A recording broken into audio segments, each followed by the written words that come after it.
So I'm working with a clog on the Kenmore Elite refrigerator. I'm going to check back here in the back to see if we have any kind of obstruction or debris.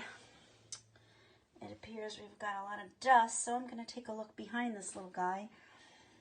There's 6 bolts that I'm just going to unscrew and take a look from there. I like to keep my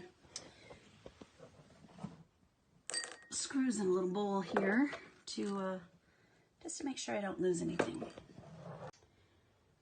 So I'm going to remove this piece here, and we're going to look for a drain that might be clogged, that's causing things to back up and not hit the drip pan, and then that will cause the ice that we have built up, and I'll show you that in a little bit.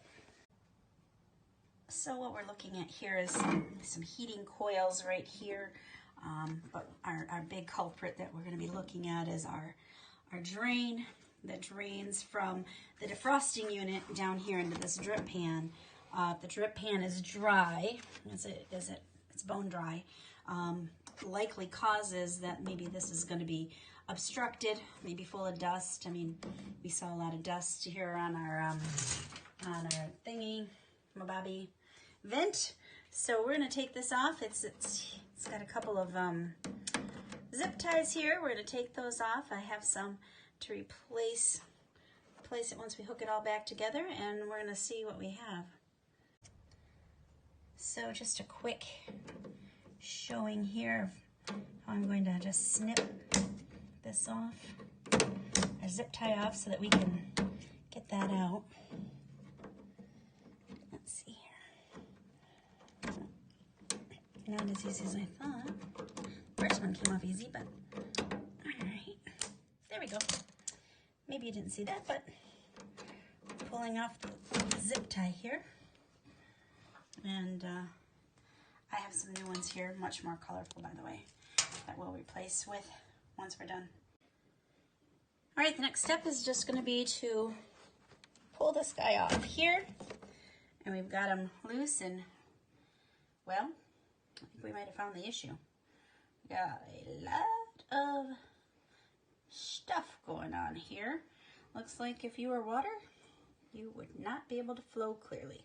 So we're going to clean this out and put it all back together and see if we can solve the problem.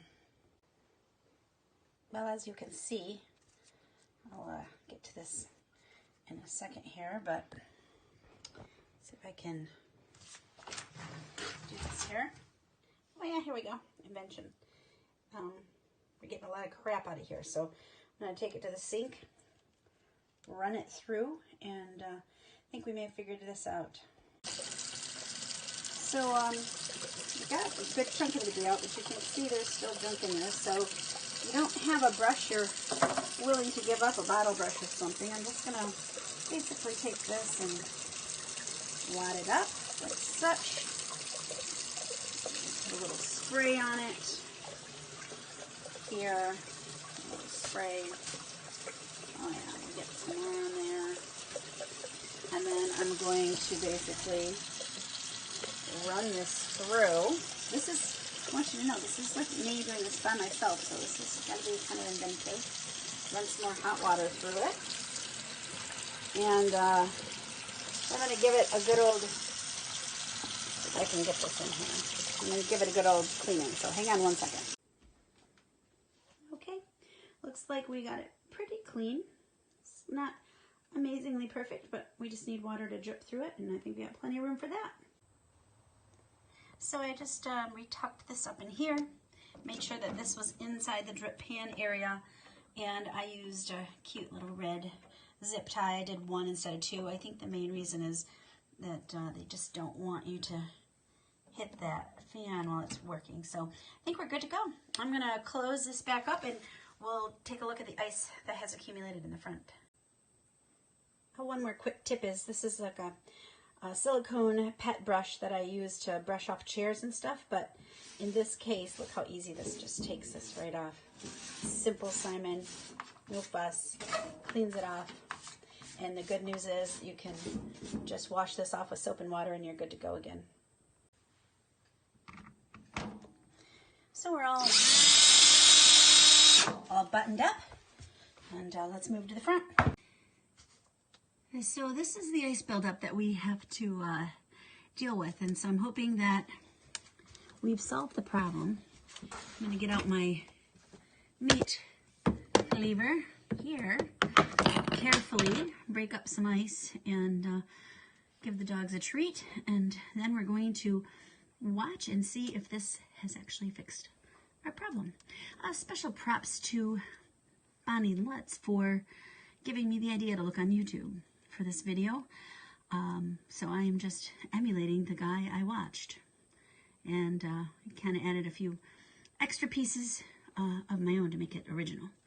See you later. So this is what we're dealing with. This was underneath this guy right here. It's in the bottom there. And as you can see, look at that thickness. Consumer Energy would be ashamed.